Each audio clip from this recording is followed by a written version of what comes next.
Welcome to my Safety Tips channel, your go-to channel for practical and honest workplace health and safety training.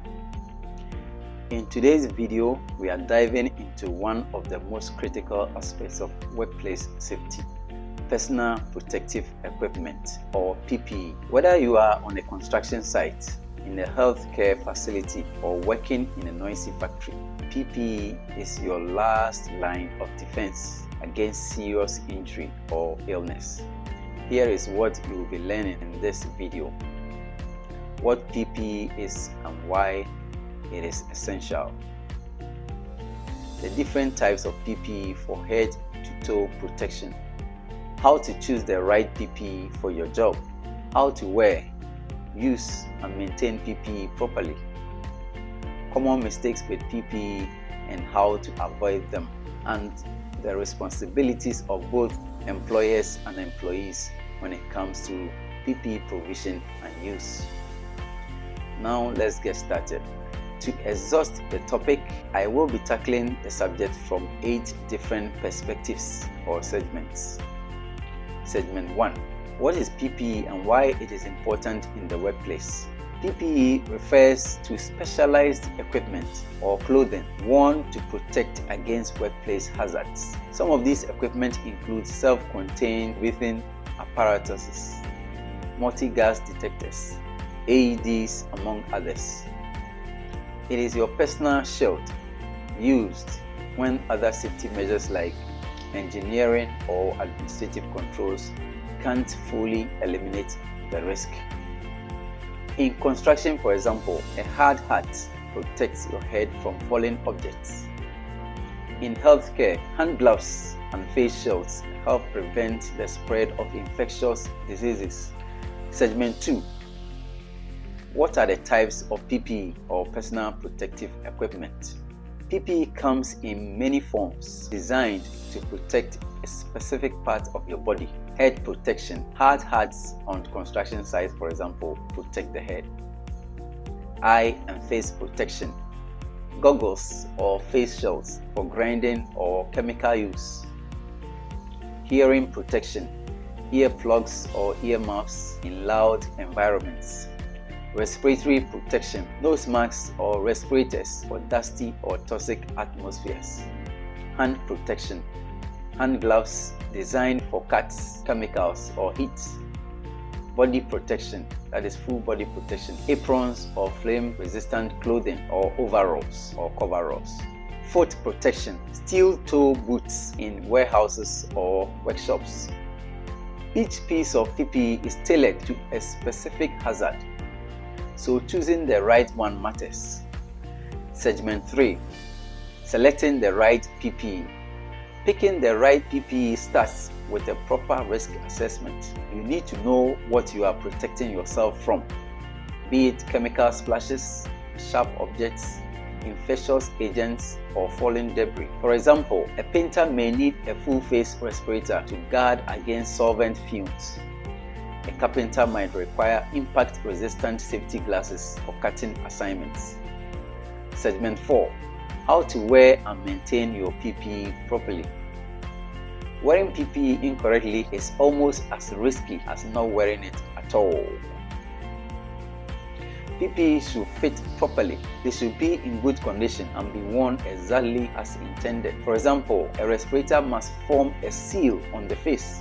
Facial hair can break the seal and make the mask ineffective. Gloves must be clean, dry, and of the right size to prevent snagging or slipping. Segment 5. Even experienced workers make mistakes. Here are some to watch out for. Using the wrong PPE for the hazard. Reusing disposable gear that has been used already. Wearing damaged or expired equipment. Poor maintenance of the equipment, for example, dirty and worn out gear can become dangerous. Example, using latex gloves for corrosive chemicals instead of chemical resistant gloves can result in severe burns. Segment 6.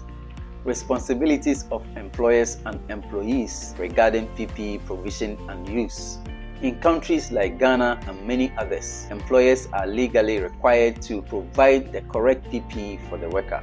They are supposed to ensure that the PPE fits the worker properly. And again, the employer is supposed to offer training on the use and maintenance of the PPE. Employees, in turn, must wear the PPE provided to them properly. Employees must inspect the PPE regularly for signs of defects which can render them ineffective when used. Employees must report defects or concerns immediately to the employer or their representatives. Segment 7. A word to the wise. The danger of no one is watching. Let's talk about something serious here. Some workers think that taking off their PPE when no one is watching and putting it back on when the supervisor or someone superior walks by is a sign of smartness. If that has ever crossed your mind, listen carefully. That mindset could cost you or someone else their life. PPE is not for show. It is not for your boss. It is for you.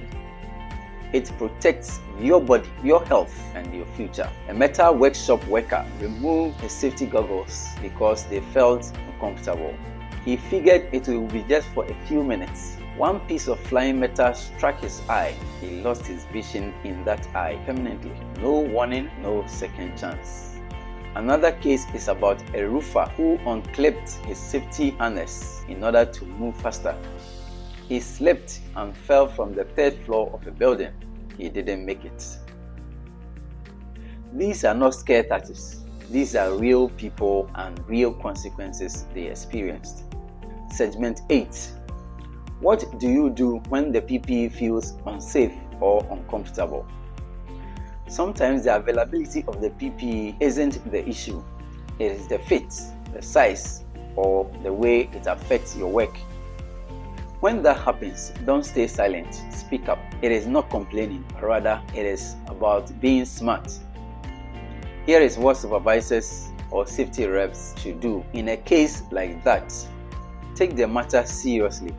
Thank the worker for speaking up. Observe the fit and function. Watch them use the PPE and look for signs of restriction or discomfort so you can address them. Check the size and type. Provide properly sized or ergonomic alternatives to the worker. Retrain if need be. Sometimes it is not just about how it is worn, but how to actually do it. Involve the worker. Collaborate. Find better solutions to issues that are reported to you as a safety rep or supervisor. Document everything. It keeps your safety program accountable and compliant. Consider redesign or upgrades. If the PPE doesn't fit the job or the worker, bring in suppliers or occupational health professionals for support. Unsafe PPE is no better than no PPE. Fix the problems before they cause harm. In concluding, I would like to make these clarifications. Personal protective equipment is your last line of defense against serious injury or death, but it only works if it is used correctly, worn consistently, and managed responsibly. Supervisors must listen and respond with care to queries or questions raised by their workers. Workers must understand that PPE isn't just a rule, it is a lifeline. That is a shared responsibility. When we get it right, everyone goes home safe. Stay smart, stay protected, and stay alive. Don't forget to subscribe to this channel for more real-world safety training tips. Thank you. Bye.